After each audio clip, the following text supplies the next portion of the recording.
Nossa, você acabou de chegar na escola e já tá jogando videogame? Ah, pai, foi um dia puxado. Deixa eu descansar um pouquinho, vai. Deixa eu relaxar um pouco. Tá, mas você sabe que não é muito saudável ficar todo o tempo na tela. Tá bom, mas só um pouquinho, só um pouquinho. Tá, eu entendo. Eu também ficava na tela jogando todo dia. Mas só não esqueça dos seus deveres, tá bom? Tá bom.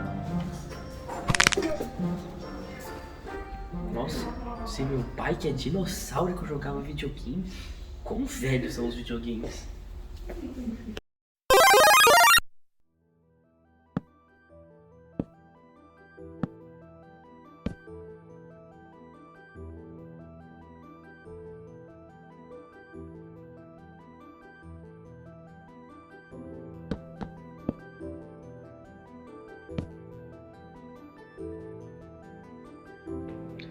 Bom, muito provavelmente vocês já devem ter escutado sobre videogames, mas o que define mesmo um videogame?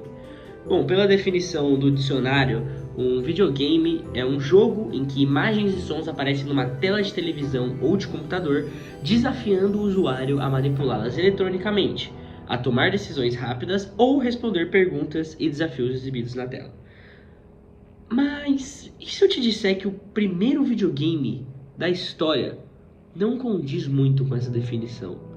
Isso se dá pelo simples fato de que ele não foi feito numa televisão, nem no computador, e sim num aparelho de medir sinais elétricos.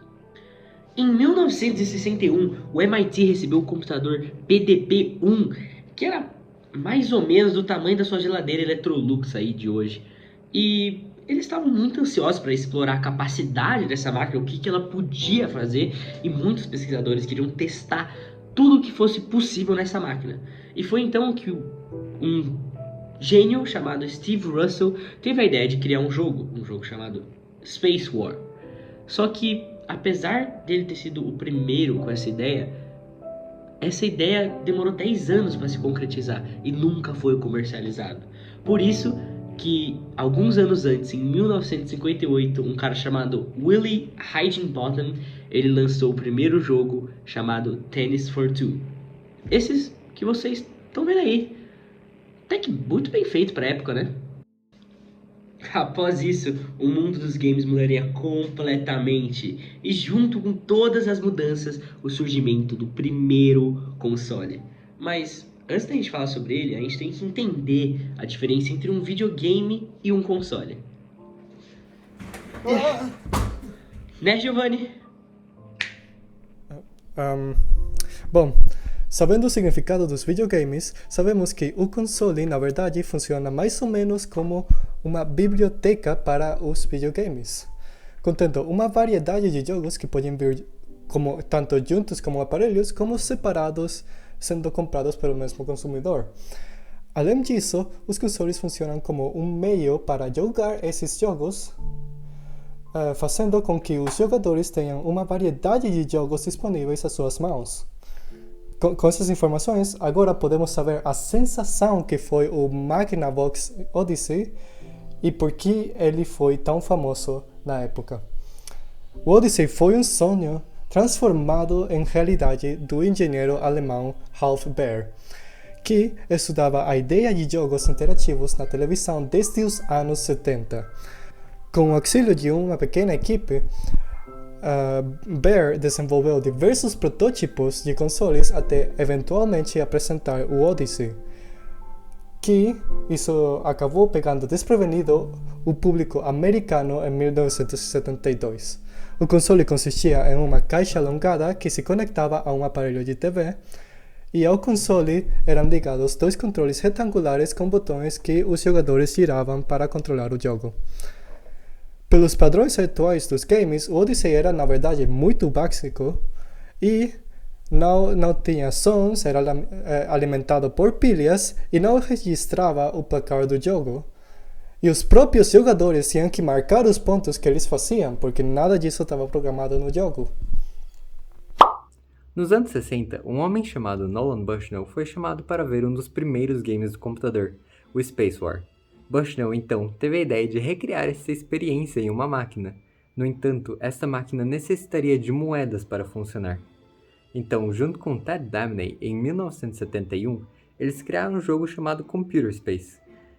O jogo vinha com a sua própria máquina e eles acabaram vendendo só 1.300 unidades.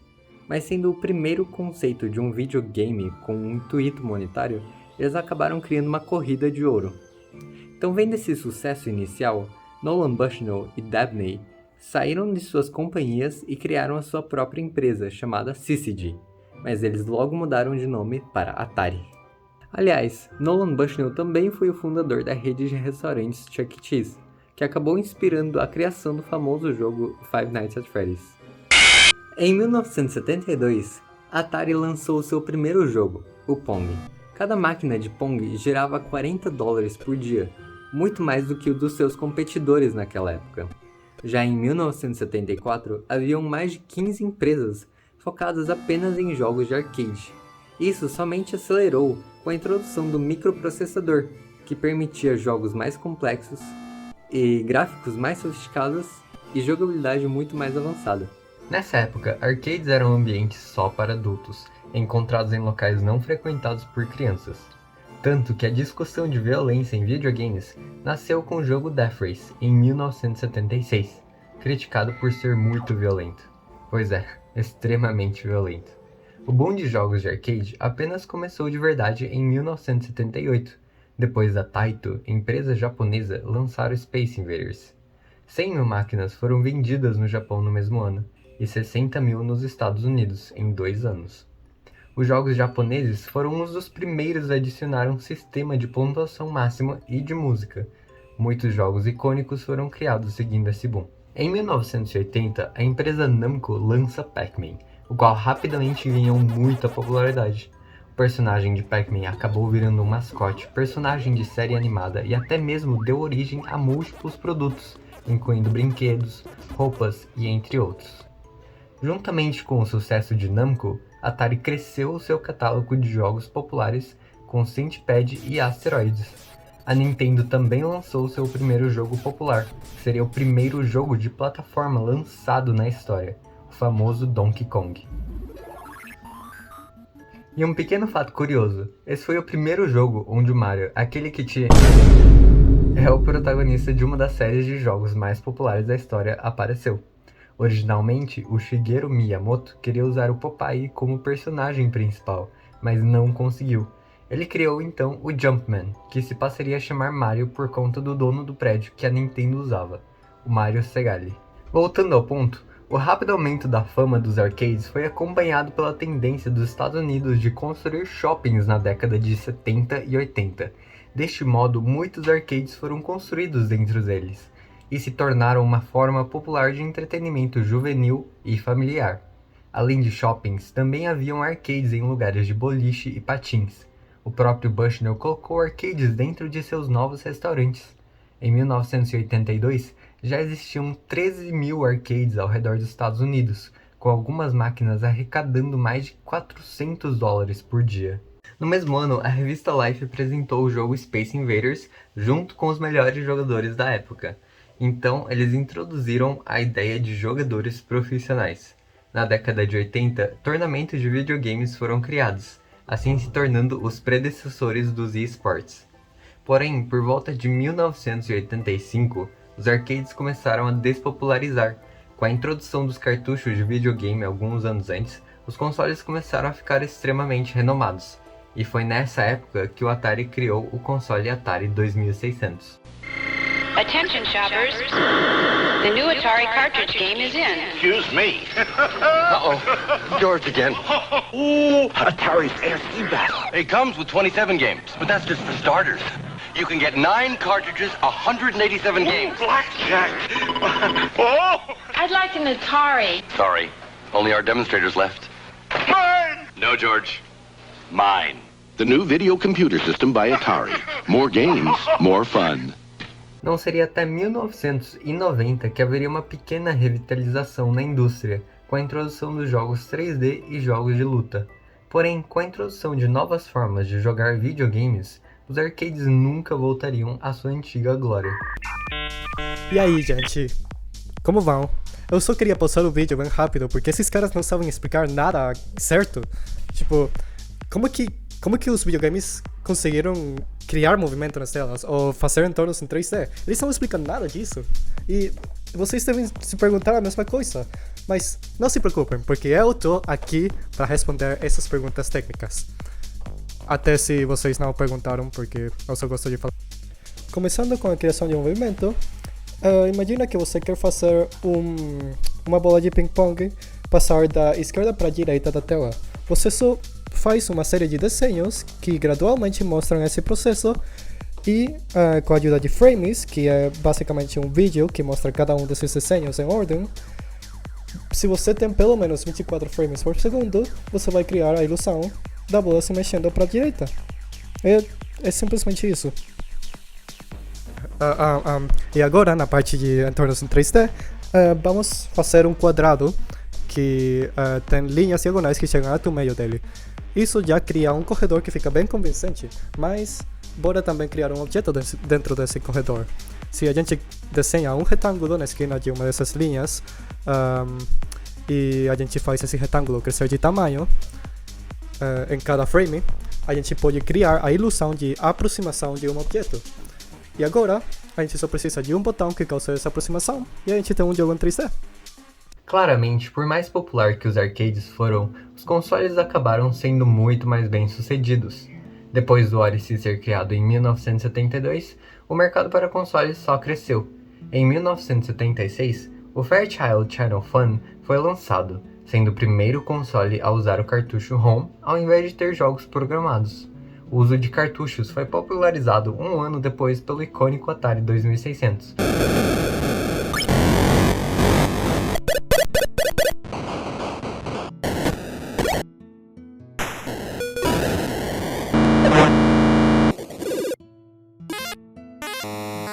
Em 1983, houve um evento devastador para a indústria de videogames, mais conhecido como a crise de videogames de 1983.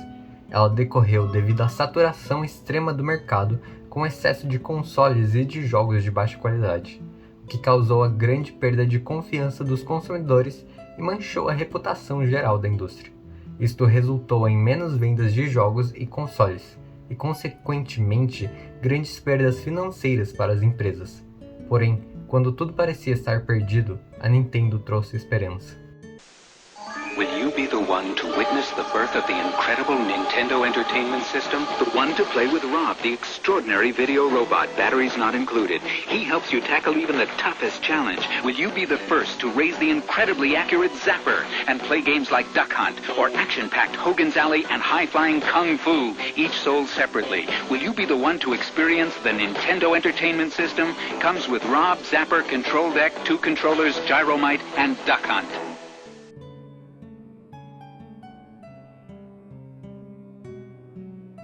E foi lançado pela primeira vez no Japão pela Nintendo em 1983 e em 1985 nos Estados Unidos, o Famicom, que era um console de videogame de 8 bits, também conhecido como Nintendo Entertainment System ou NES, ou como a gente chamava aqui no Brasil, o clássico Nintendinho, né?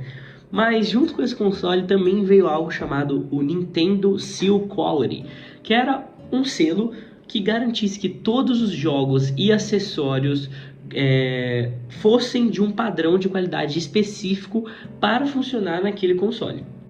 Want to unlock a world of wonder and excitement? This is the key, the Nintendo Quality Seal. The seal assures you the best games, the best graphics, the best accessories. Without the seal, it's not Nintendo. O carimbo ajudou a evitar a proliferação de jogos de baixa qualidade, a combater a pirataria, uma das principais causas da crise de 1983, e estabeleceu um padrão de qualidade que ajudou a revitalizar a indústria. Além do mais, foram introduzidos jogos que se tornaram clássicos históricos, como o Super Mario Bros., The Legend of Zelda e o Metroid. Eu não preciso nem falar do Super Mario Bros., né? Que revolucionou os videogames, simplesmente pelos seus designs, seus níveis inovadores e também pela criação do Mario e do Luigi, que viraram os mascotes da Nintendo. O jogo é amplamente creditado por revitalizar as indústrias dos jogos após a crise de 83. The Legend of Zelda também trouxe muitos aspectos inovadores, já que ele estabeleceu um mundo aberto, cheio de puzzles desafiadores, níveis completamente difíceis, uma narrativa muito envolvente, e também ele trouxe a preservação do seu progresso, as famosas saves, os famosos checkpoints, o que foi revolucionário para a época. O Metroid de 1986 também trouxe elementos de ação muito diferentes, já que ele trazia uma atmosfera muito sombria e ele também foi inovador pelo seu design de mapa não linear. Também ele criou o próprio gênero de videogame chamado Metroidvania. Ufa, mas com tanta informação vocês devem estar um pouquinho confusos. Então, calma aí, vamos recapitular. Deixa eu chamar meu amigo José. José! Bom, deixa eu recapitular então. Seguindo a lei de Moore, a tecnologia de computadores cresce exponencialmente com o tempo. Isso se aplica aos consoles também, de forma que veremos que aproximadamente de 5 em 5 anos, ondas diferentes de consoles dominaram o mercado.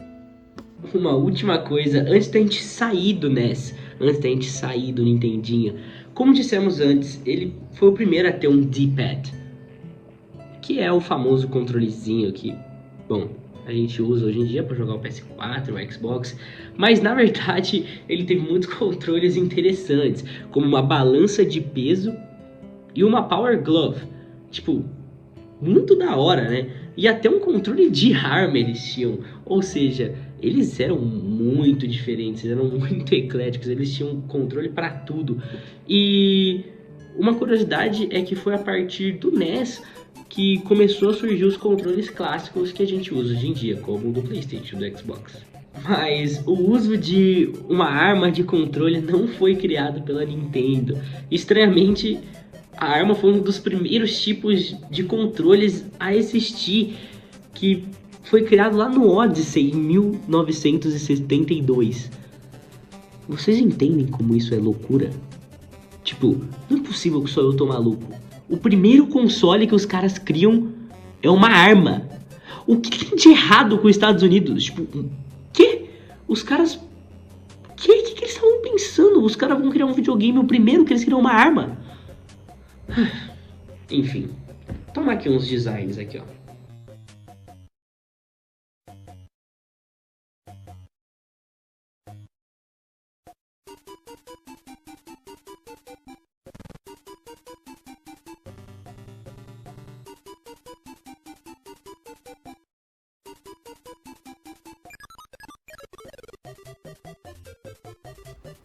Oficialmente lançado em outubro de 1986 pela Sega, veio o Master System, que enfrentou grandes dificuldades devido à forte concorrência do NES da Nintendo.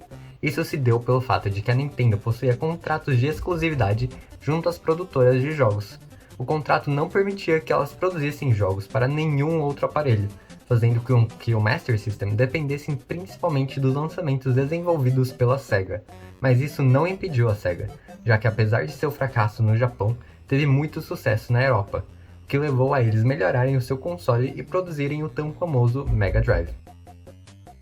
E foi então que em outubro de 1988 foi lançado o famoso Mega Drive, onde grande parte de sua popularidade se dava pelo jogo Sonic. O Mega Drive ficou muito famoso entre o público jovem, que levou à venda de mais de 30 milhões de unidades em todo o mundo, entrando assim para a história dos videogames.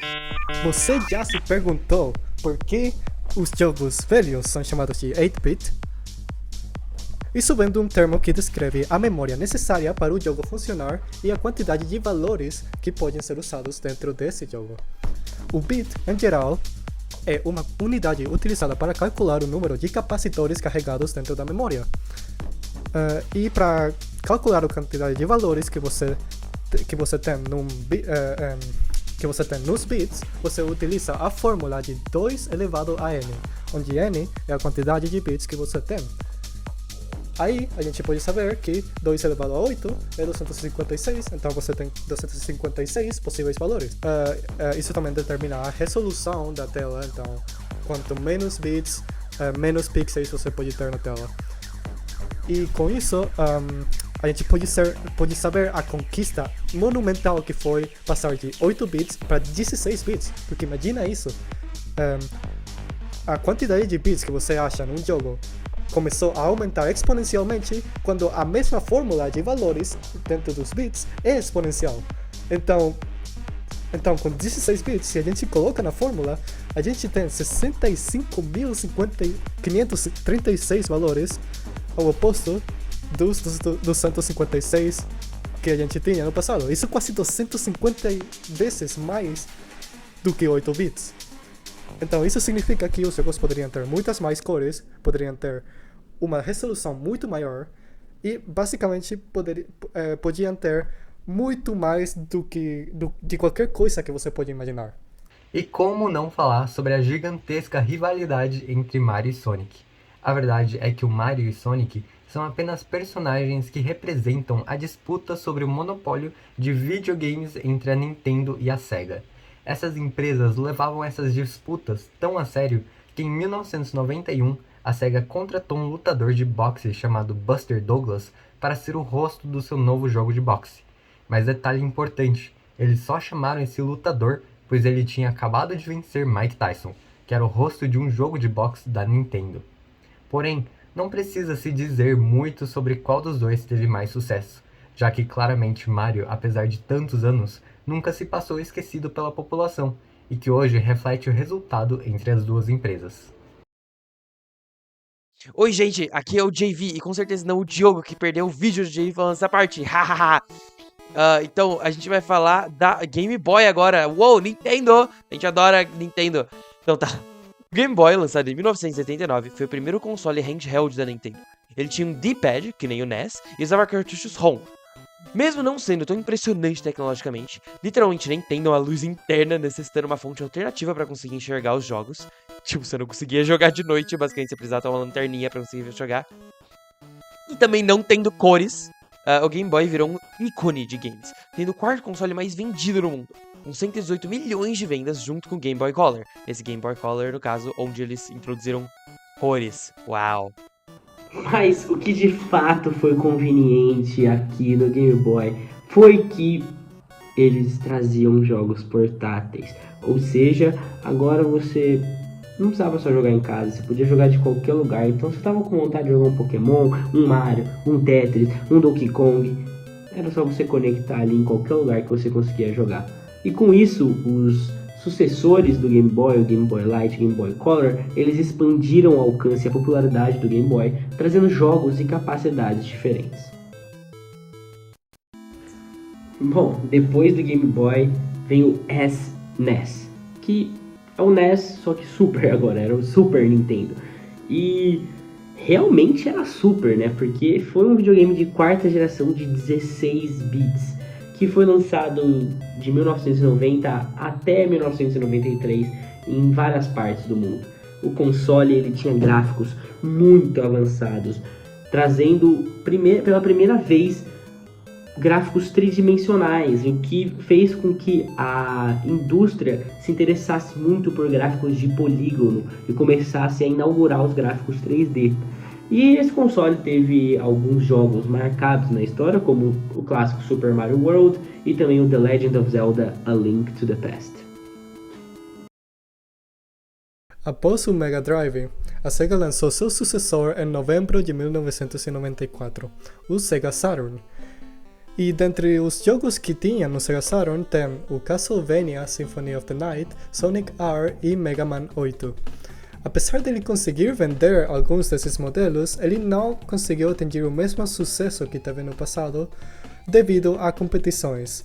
Competições como, por exemplo, o poderoso PlayStation 1, que foi lançado em dezembro de 1994. Essa época de consoles foi marcada pela transição de cartuchos para CDs e também pelas maestrias desenvolvidas pela Sony, como, por exemplo, o Resident Evil, o Crash Bandicoot, Final Fantasy, Metal Gear e entre muitos outros jogos que vocês provavelmente já escutaram alguém falar deles. Como podem perceber, é aqui no PS1, olha que da hora isso aqui. onde esse formato icônico de controle aparece. Ele começou a aparecer no NES, naquele que a gente falou, só que aqui que esse formato toma realmente forma.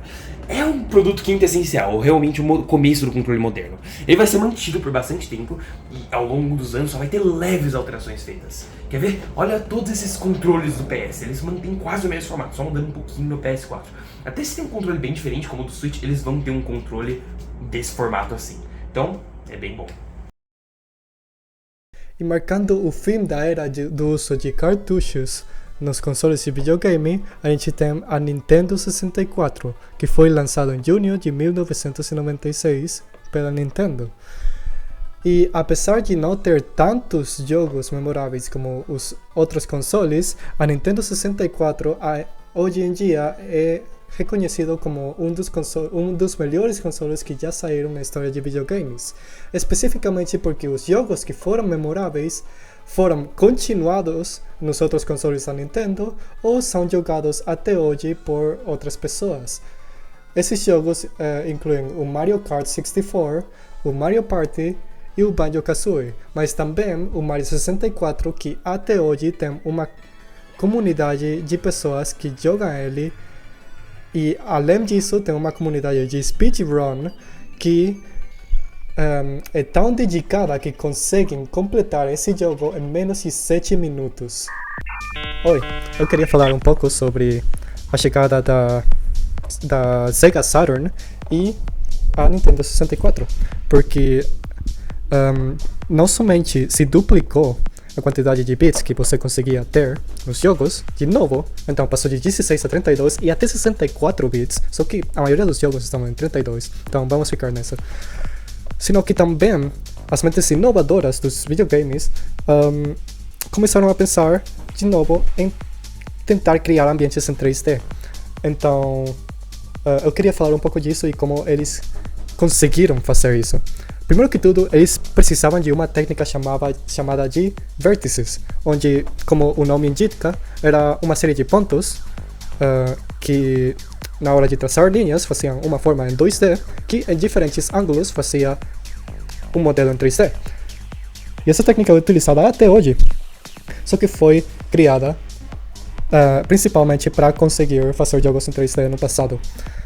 E assim, os criadores dos jogos conseguiam fazer entornos em 3D e até personagens. E além disso, os mesmos criadores dos jogos começaram a utilizar um sistema de coordenadas para determinar a posição do personagem quando se trata do plano em 3D. E por que eles estão fazendo isso? Porque assim, vamos falar que eles têm uma câmera que está separada do jogador. Dependendo da coordenada dessa câmera, a perspectiva dos objetos ao redor do jogador deveria mudar, e a rotação da câmera também. Então, tudo isso podia ser calculado com um plano dentro do jogo, um plano de coordenadas. E eu acho engraçado que, especificamente no Mario 64, tenha um erro com as coordenadas em 3D, onde se o criador queria colocar um ambiente em 3D, o ambiente era fixado dentro das coordenadas, o qual significava que se tinha alguma parte do modelo que estava em diagonal com as coordenadas, essa parte do modelo poderia ficar aberta por pixels. E normalmente isso não era visível pelo jogador, mas o jogo poderia detectar que essa parte do modelo está aberto, e por como funciona o jogo, o Mario só bateria numa parede invisível, de repente, só porque nessa parte do jogo especificamente tem uma pequena abertura do modelo. Em 1998, a Sega tentaria novamente com o lançamento do Dreamcast.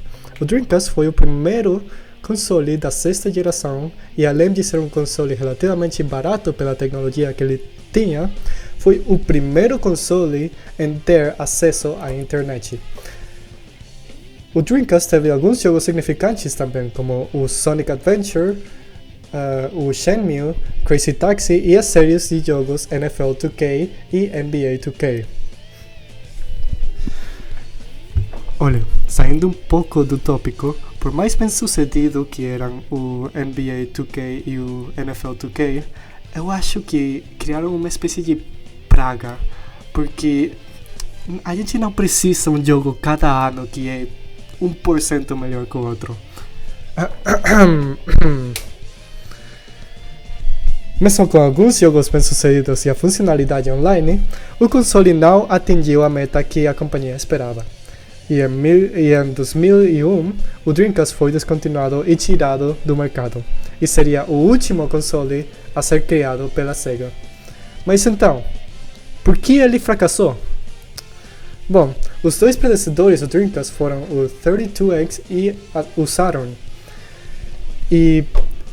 Porém, esses dois consoles tiveram fracassos que marcaram a reputação da Sega, pois o 32X teve muitos jogos fracos, já que a companhia deu muito pouco tempo aos criadores dos jogos, então levava esses jogos bem fracos, e além disso, com o Saturn, devido ao seu lançamento surpresa, não foi distribuído em uma escala grande o suficiente. Além disso, com o lançamento do PlayStation 2, anunciado pouco depois do Dreamcast ser lançado, pessoas não se interessaram tanto pelo Dreamcast. Muitos culpam o fracasso por essa falta de confiança na Sega e de interesse no console, o que foi meio que culpa do PlayStation 2. Mas será mesmo que foi culpa do PS2?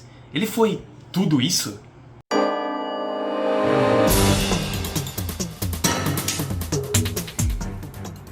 O PS2 é o console mais vendido da história. Lançado em 2000, ele teve mais de 155 milhões de vendas, mais de o triplo das vendas combinadas do Dreamcast, Xbox e GameCube.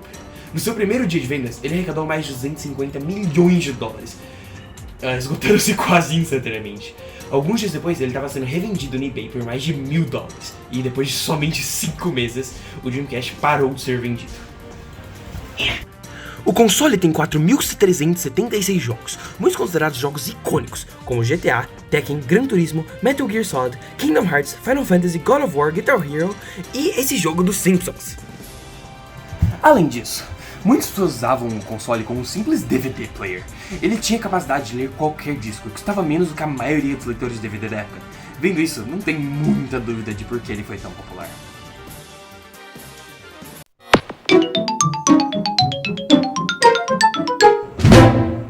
O GameCube foi o console de sexta geração da Nintendo. Lançado em 2001, ele tinha funcionalidades interessantes, sendo relativamente pequeno e podendo ler discos óticos. Ele não tinha tantos jogos, mas ele tinha alguns muito bons, como o Luigi's Mansion, Animal Crossing, Pikmin, todos os quais começaram franquias muito bem conhecidas, e outros como Super Mario Sunshine e Super Mario Bros. Melee, que ainda é jogado em competições hoje em dia. Algo que as pessoas falam muito bem desse controle é o formato dele. Por mais que ele siga um pouco o padrão do PS2, ele ainda é um controle muito ergonômico. E eu gosto bastante desse controle, pois ele é o controle que meu youtuber favorito de Mario Kart usa. O último console de sexta geração a competir com o PS2 e o GameCube. O Xbox, lançado em 2001, foi o primeiro console da Microsoft, criado pela preocupação de que o console de videogame iria tomar lugar do computador pessoal, por causa da popularidade do PS2 e sua capacidade de ler DVDs. Ele foi o primeiro console a ter um disco rígido e, além disso, ele tinha um processador extremamente potente para a época e a capacidade de se conectar à internet. Outra praga é isso, tem que pagar inscrição para jogar online. Ficou até hoje isso, repudiável. Porém, esse serviço funcionou. Eles tinham uma lista de amigos muito funcional e servers muito bons, além de jogos icônicos como Halo e Halo 2. Só o tema desses jogos ficou extremamente famoso. Olha quantas pessoas cantam ele no banheiro.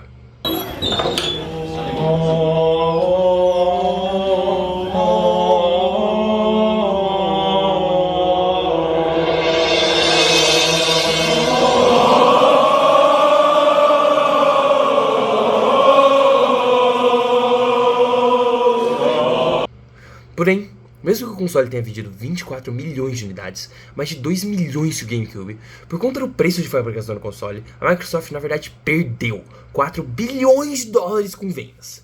O que é simplesmente genial.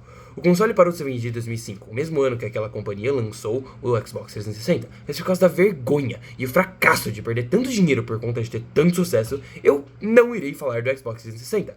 Cry about it. É minha parte do vídeo. Que? Tá bom, eu falo.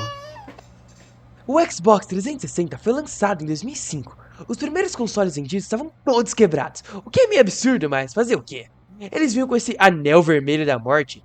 Porém, depois de consertar o problema, o console vendeu pra caramba, focando muito no Xbox Live e vendendo 84 milhões de cópias. Ele foi muito influencial pelo seu ênfase na distribuição de mídia digital pelo Xbox Live, que tinha download de jogos muito fáceis de fazer.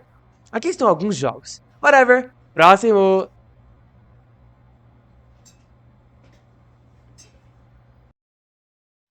Lançado em 2004, um ano antes do 360, o DS foi o segundo console mais vendido da história, com 154 milhões de vendas, só 1 milhão a menos que o PS2.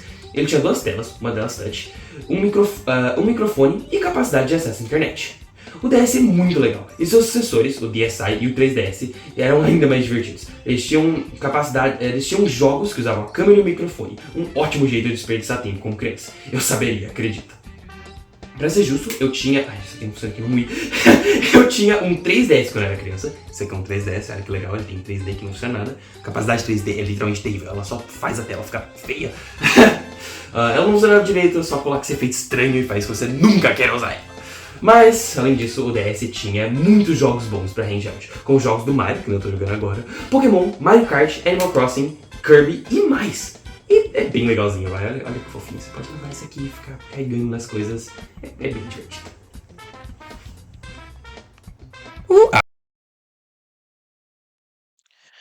Bora lá.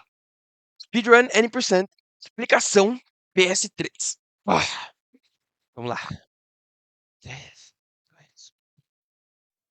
O PS3 lançou em 2006, usava Blu-ray em vez de DVD. Ele usava PlayStation Network para conectar à internet e conectava com os dois consoles handhelds da PlayStation, o PSP e o PS Vita, conseguindo criar informação entre os consoles. Por quê? Não sei. Por conta do preço do console e a falta de jogos no começo, ele não foi recebido muito bem. Mas depois ele ganhou alguns bons. Olha a lista: Uncharted 2, GTA 4 e 5, RDR, Last of Us, BioShock, Oblivion e Skyrim. Uau!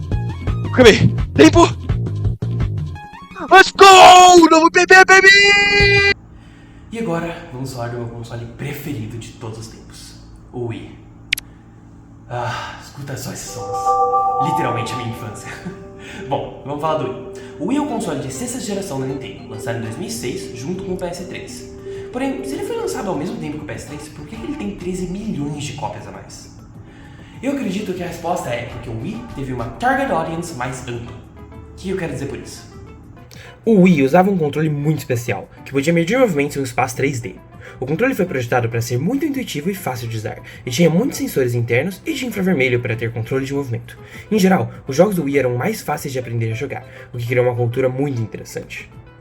O Wii é o que eu chamaria de um console de família. Os jogos com local multiplayer que o jogo oferecia, como Mario Kart, Mario Party, Wii Sports e o Donkey Kong, reúnem pessoas na mesma casa para jogar videogames, servindo como passatempo familiar e ampliando sua base de consumidores. Eu sempre jogava New Super Mario Bros. Wii, Donkey Kong Country Returns e Mario Party com os meus pais e o Otávio. E é claro, outros jogos como Super Mario Galaxy e o Super Smash Bros. Brawl eram bons para solo play para quem queria.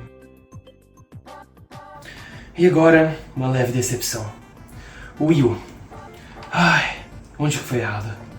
Lançado em 2012, o Wii U é o primeiro console de oitava geração. Ele tinha touch integrado, compatibilidade reversa, vários controles diferentes, uma rede social com o Miiverse, gráficos de alta qualidade e ideias inovadoras de gameplay, como a gameplay assimétrica do gamepad e os controles que vemos no New Super Mario Bros. U. O console tinha jogos como Splatoon, Breath of the Wild, Super Mario 3D World, Mario Maker, Mario Kart 8, mas ainda assim, o console vendeu somente 13 milhões de unidades, muito menos que o Wii e o Switch, com 101 e 141 milhões respectivamente.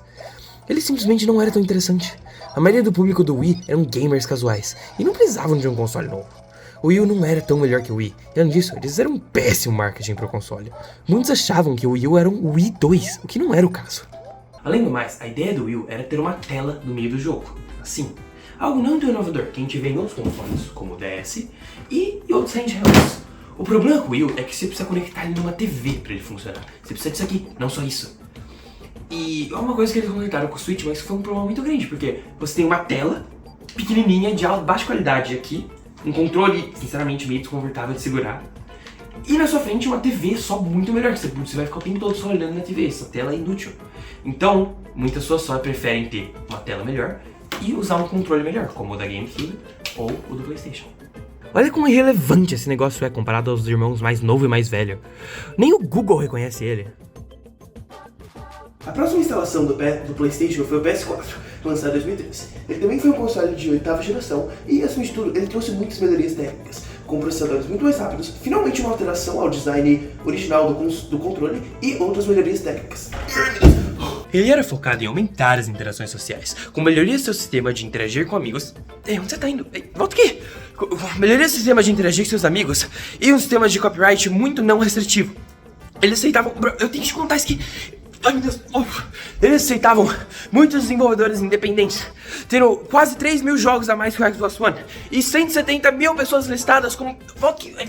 170 mil pessoas listadas como desenvolvedores, comparado aos 60 mil do Xbox One, seu maior competidor até o Switch lançado. Não, tá bom, eu vou me afastar, não precisa pular. Não, não pula! Tá bom. Alguns jogos de destaque são o GTA V, RDR2, Bloodborne, Metal Gear Solid 5, Persona 5, Ghost of Tsushima, The Last of Us, Witcher 3 e outros.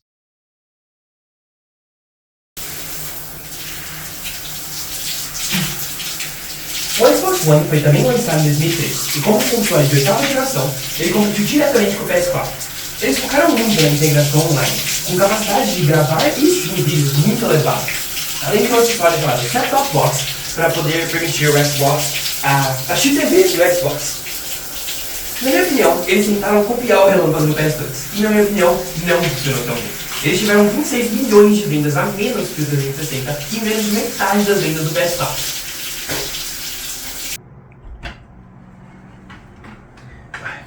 As pessoas principalmente reclamavam de sua política de direitos autorais digitais muito predatória, que dificultava muito a revenda de jogos, e do fato que você precisava conectar um Kinect atualizado para o console funcionar.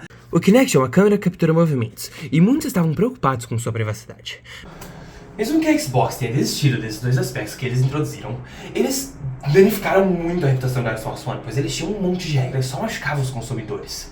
Além disso, eles quase não tinham jogos no começo, o que piorou muito suas vendas. Porém, ele tem vários jogos bons hoje em dia, como Devil May Cry 5, Sekiro, Wolfenstein 2, Halo, Destiny 2, GTA V, Minecraft, Assassin's Creed Odyssey, Metal Gear Solid 5, Red Dead Redemption 2 e Witcher 3. Porém, uma coisa que vão ver é que muitos jogos são ou de computador também, ou também existem no PS4. Isso é uma trend muito comum hoje em dia, e que aumenta cada vez mais. A quantidade de jogos exclusivos não é tão alta hoje em dia. O último console de 8ª geração e a estrela da Nintendo moderna é o Switch, lançado em 2017. Com mais de 117 milhões de vendas até agora, ele é um híbrido entre o console handheld e os consoles de casa, podendo ser jogado na TV ou em qualquer lugar. Ele é o que o Wii U aspirava a ser. Seu design é muito lindo e ele é muito conveniente e confortável de usar, com os Joy-Cons podendo ser desconectados do tablet e usados separadamente. Só a inovação do aperfeiçoamento de um console handheld coloca o Switch em uma vantagem incrível. E a criação de mercado. Você pode ser um gamer casual, que joga o jogo no caminho pra escola, no seu break, em qualquer lugar. Ou um gamer sério, que joga jogos sérios em casa com o console Pro. Você pode levar ele pra onde você quiser.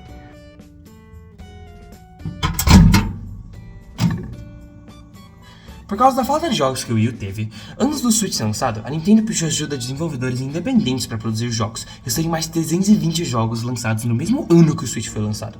Isso ajudou muito a popularidade dele.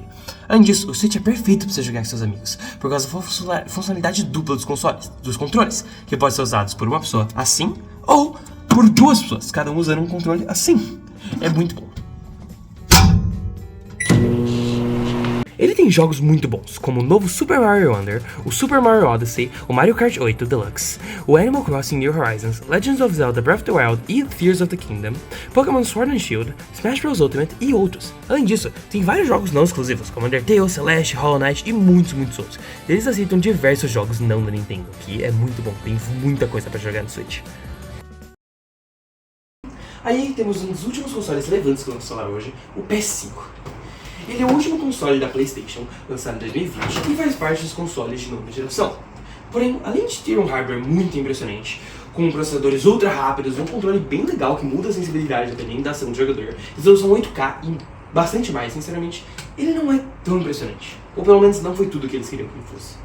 Quando ele foi lançado, por mais que ele vendia relativamente rápido, ele esgotava o tempo todo. Por causa da pandemia, a produção de semicondutores atrasou pra caramba, o que fazia ele estar fora de estoque o tempo todo. E além disso, ele é muito caro. Porém, acima de tudo, eu acho, ele não tem jogos. Ele literalmente não tem jogos. ele roda bastante jogos, incluindo todos do PS4 e vários do computador, mas ele tem muitos poucos exclusivos. Sim, hoje em dia, consoles em si não tem tantos exclusivos como antes, mas esse aqui só tem 14! Aqui estão todos eles! Também tem o God of War Ragnarok e o Spider-Man Miles Morales, mas eles também podem ser jogados no PS4. Compara com o Switch, que tem 174, e é quase uma piada. O console vendeu 59 milhões de cópias, o que não é pouco, mas é muito menos que todos os outros Playstations, então é meio que um fracasso sim. O que é uma pena, pois o console é realmente bem impressionante, fora o preço.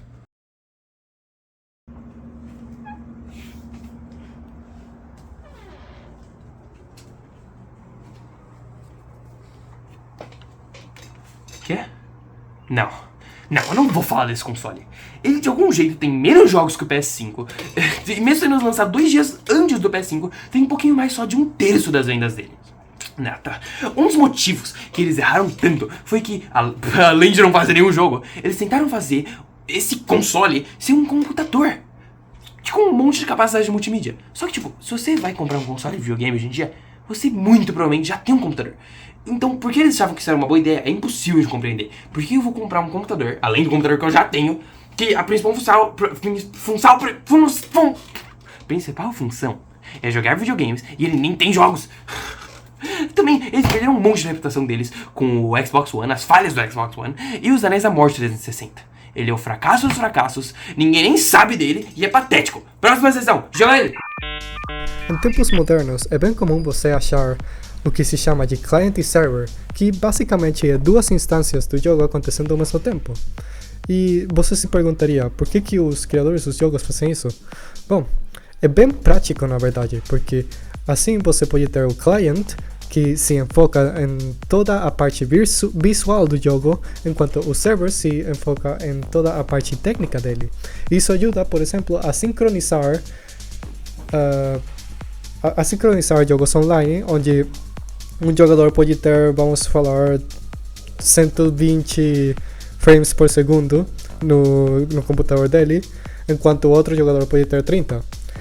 A gente já falou sobre como funcionam os frames por segundo e como eles fazem que tudo aconteça mais rápido ou mais devagar. Então, vocês podem ver como isso pode causar problemas se dois jogadores jogando online que têm computadores completamente diferentes poderiam causar algum tipo de desincronização. Mas além disso, também tem jogos que não são online que utilizam client e server especificamente pelo fato dos FPS potencialmente causando problemas. Esses jogos provavelmente ainda querem que o jogador tenha uma boa quantidade de FPS, porque isso faz que as animações sejam muito mais fluidas, só que eles não querem que, por exemplo, vamos falar que tem um sistema de você conseguir plantar coisas nesse jogo. Eles não querem que as plantas cresçam mais rápido porque seus FPS são mais altos. Eles querem que essas plantas cresçam na mesma velocidade que sempre, até se você tem 15 FPS ou 1000. Então, o client server ajuda a sincronizar tudo isso certinho e por isso é tão usado hoje em dia. Vamos falar um pouco da funcionalidade online. O primeiro jogo online usou um sistema chamado Packet Switching, uma versão básica de troca de dados. Ele foi implementado em um RPG de texto chamado de MUD, ou Multi-User Dungeon, criado em 1978. Porém, o primeiro jogo comercial online, o Islands of Kazmai, só seria criado 6 anos depois. Com a expansão da internet, mais e mais jogos foram criados na década de 90, mas por causa das lentas conexões da época, muitos jogos rodavam extremamente devagar e com muito lag. Bem ruim. Foi com isso que, depois de jogos de computador se popularizarem, uma das primeiras opções para jogar jogos no multiplayer foi o LAN, ou Local Area Network, que permitia que dispositivos na mesma rede se conectassem. O LAN foi criado antes do videogame se popularizarem, mas serviu como uma ferramenta para os primeiros jogos multiplayer. Ele não era diretamente dependente da velocidade da internet, então jogos online poderiam ser jogados sem tanto lag. Na década de 90, muitos gamers se reuniam em LAN parties.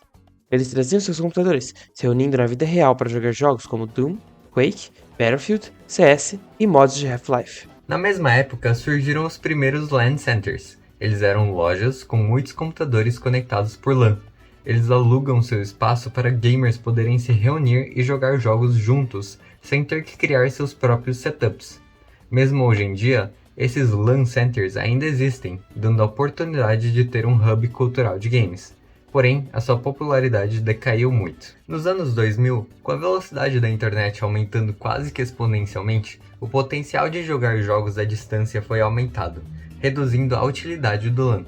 Hoje em dia, você só pode conectar o seu console ou computador na internet e jogar sem problemas.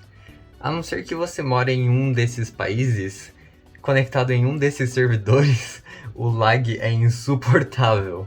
Com a evolução dos jogos e consoles, tivemos melhorias que não sabíamos que era possível, como por exemplo, olha a diferença de qualidade gráfica entre esse jogo e esse jogo. Enquanto os consoles iam evoluindo, o mundo dos jogos de computador também foram.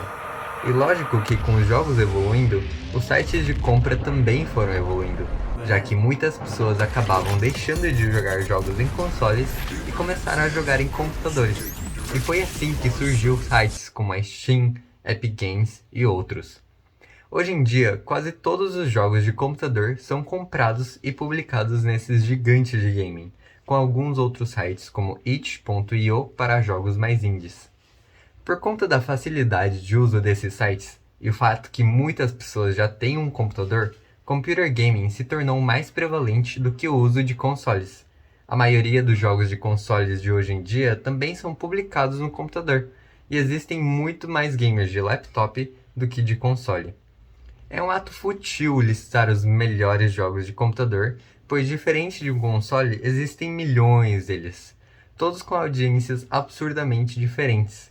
Aqui estão exemplos que por acaso são os nossos favoritos. O favorito do Diogo, Portal 2, o favorito do JV, Hollow Knight, o favorito do Giovanni, Geometry Dash, e o meu favorito, Risk of Rain 2. I have my headphones! Os jogos de realidade virtual começaram a ser explorados quase ao mesmo tempo que o Game Boy foi criado. Até se vocês não me acreditam. O primeiro console, no fato, a introduzir o conceito de realidade virtual foi o Virtual Boy. Mas ele rapidamente faliu por não ser muito portátil, conter jogos que só eram 2D por alguma razão, e também o fato dos jogos ser exclusivos ao console. E além disso, a cor dos jogos era vermelho. Tipo, tudo era vermelho e um vermelho que aturdia. Então as pessoas definitivamente não gostaram do console e ele foi descontinuado muito rápido. E a Nintendo especificamente não voltou nesse conceito por muito tempo. E até hoje a gente pode considerar que não foi muito explorado.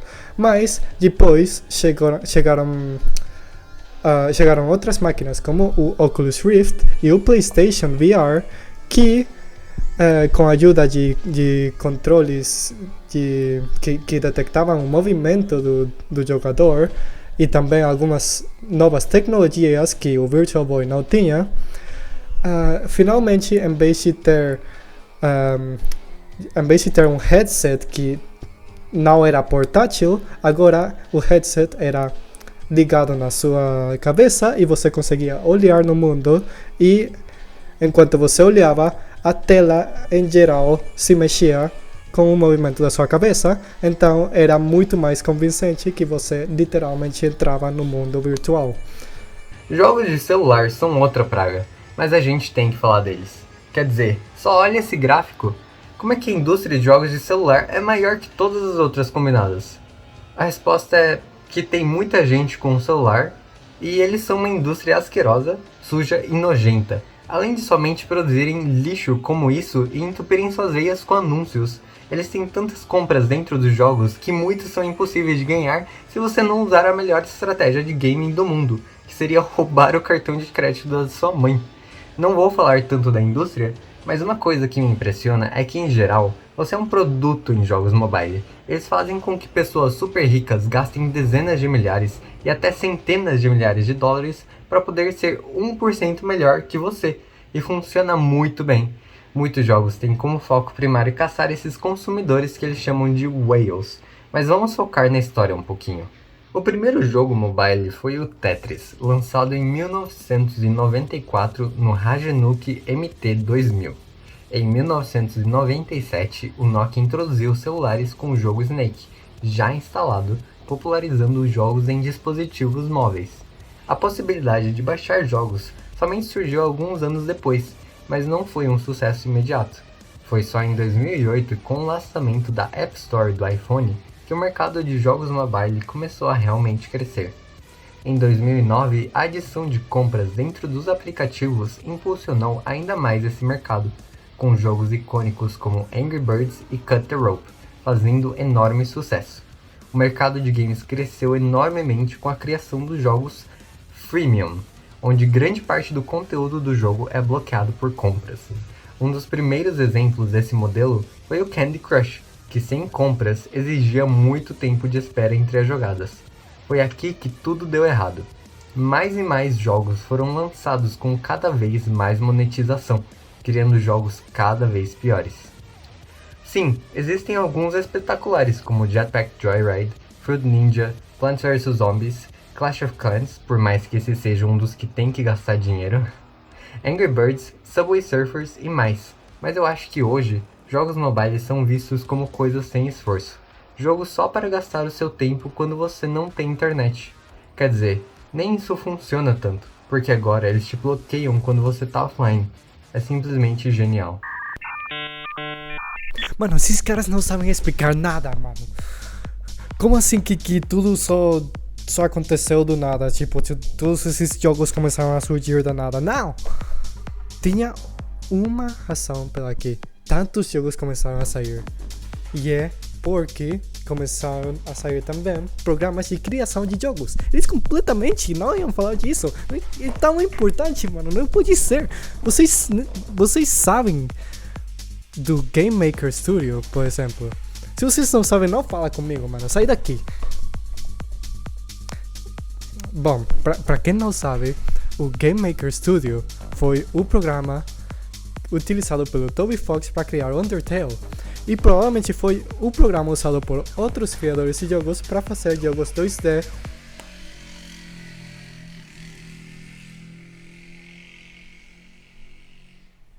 E provavelmente foi o programa usado por outros criadores de jogos para fazer jogos 2D ao estilo pixelado.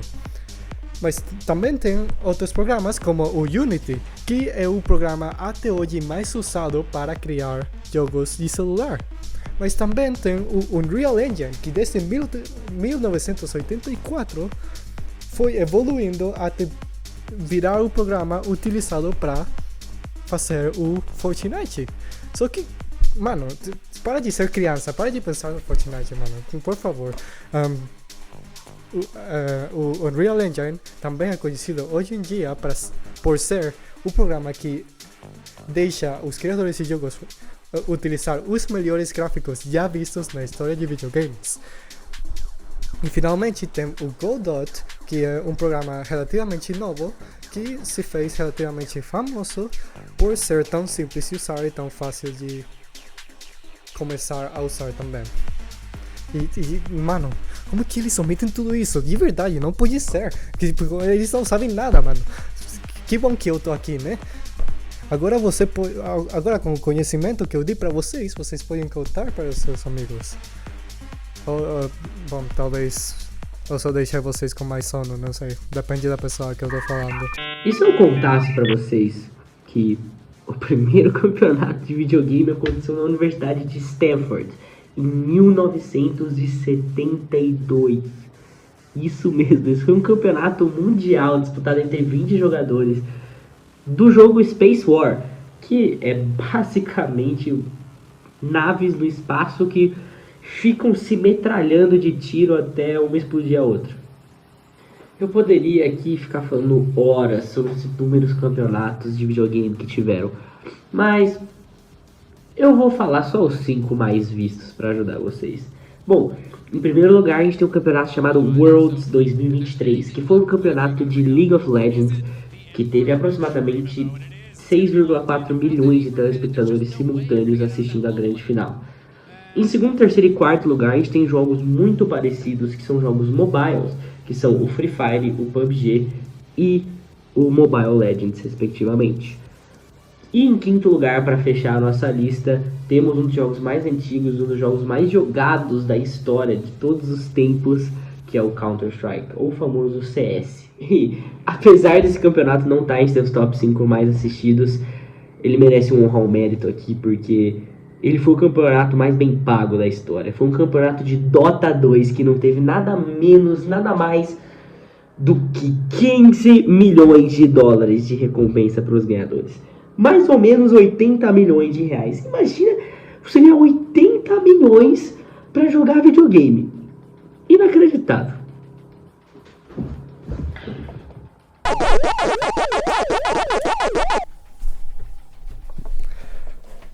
Em 1999, Billy Mitchell estabeleceu o recorde mundial oficial para a pontuação mais alta de Pac-Man, com 3.333.360 pontos. I did the world's first perfect score on Pac-Man, 3,333,360. O que Billy Mitchell fez em Pac-Man foi realmente extraordinário. No entanto, a sua reputação acabou sendo abalada por um escândalo relacionado à legitimidade de seus recordes. Assim como em Pac-Man, Billy em 1982 conseguiu obter o recorde mundial de pontuação em Donkey Kong, com 874.300 pontos. Porém, em 2018, foi descoberto que a pontuação de Mitchell havia sido conquistada num emulador, especificamente o MAMI, ou Multiple Arcade Machine Emulator. O problema disto era que o uso de emuladores era estritamente proibido e era exigido pela Twin Galaxies, o site responsável pela verificação de recordes, o uso de máquinas de arcade originais para a obtenção de recordes. Como resultado, o Twin Galaxies anulou todas as pontuações do Billy Mitchell e foi banido de futuras competições. Apesar disto, ele negou as acusações e chegou a tomar ações legais contra a organização que até hoje estão em andamento sem haver uma resolução definitiva. Um fato curioso é que no filme Pixels, o personagem Eddie Plant é retratado com uma atitude arrogante, uma aparência chamativa com cabelo mullet e roupas extravagantes e uma personalidade que lembra bastante de Mitchell.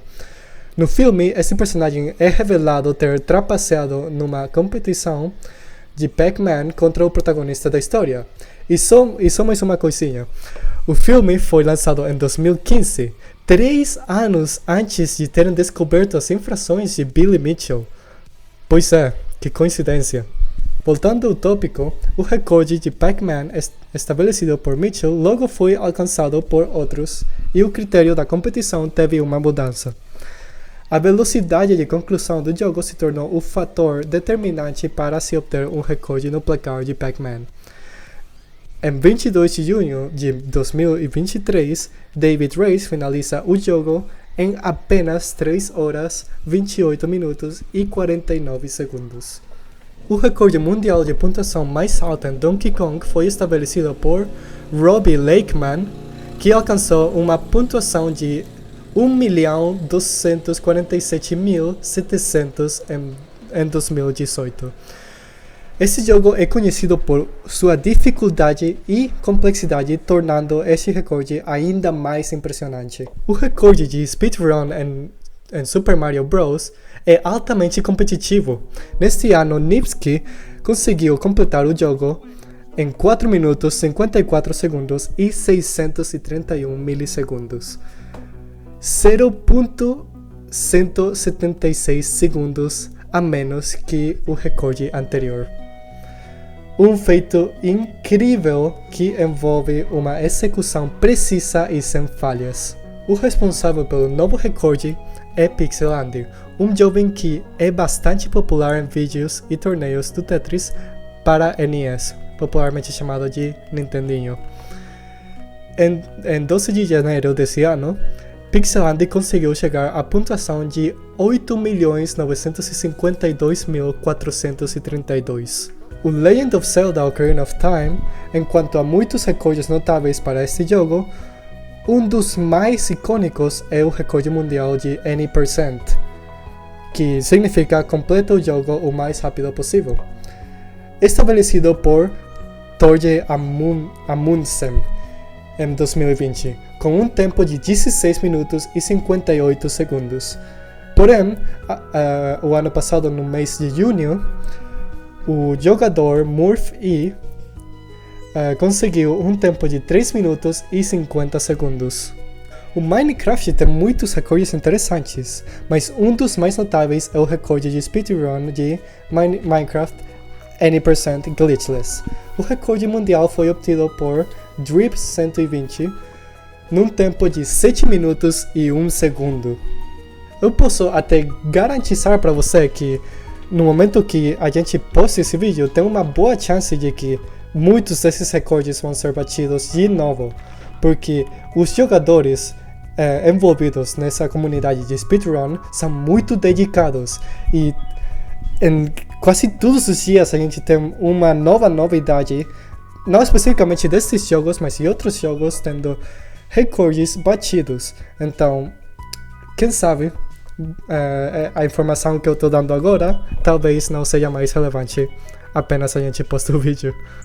E é claro que a gente não pode deixar o vídeo acabar sem falar das maiores conquistas de nós brasileirinhos no mundo dos videogames. Então, vamos lá para nossas vitórias mundiais. Começando pelo mais recente, em 2022 temos a vitória da Loud no Campeonato Mundial de Valorant, que desbancou o melhor time do mundo na grande final, a Optic. Pode partir pra cima, pode ser o fim, o pancada, o aspas, a Loud, a 1 abate, toma esse ult, toma a paranoia, vem pra cima dele, a Loud, campeã do Champions, o Brasil é top 1 do mundo. E você pensou mesmo que a gente só era bom no futebol de verdade? Nada disso! Em 2021 o Brasil foi campeão mundial de FIFA em cima da Polônia. Acabou. É isso aí, 92, chute pra fora e acabou! Acabou! O Brasil é campeão! Caralho, velho. Caralho, velho. E é lógico que a gente não podia esquecer do primeiro time brasileiro a ser campeão mundial, a SK Gaming, comandada por Fallen, que era considerado o melhor do mundo e hoje um dos melhores da história. Eles foram campeões mundiais de Counter-Strike. Another forklift, they're all around. Dupree getting one, he misses the kill, and this just might be it. Ladies and gentlemen, Glaive at a 1 versus 4 here. SK Gaming down 9-0 in the first half of this grand finals, and just like that, they bring it back. A supreme team, indestructible, and Glaive is gonna go down. SK Gaming, your grand finals.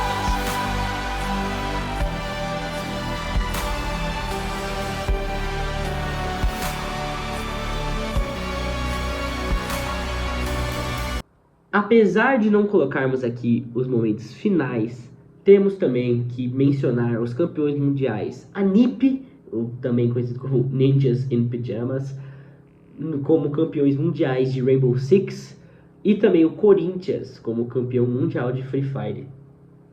Bom, é com isso que a gente encerra esse vídeo. Muito obrigado por terem assistido e espero que vocês possam ter entendido um pouquinho aí da história dos videogames.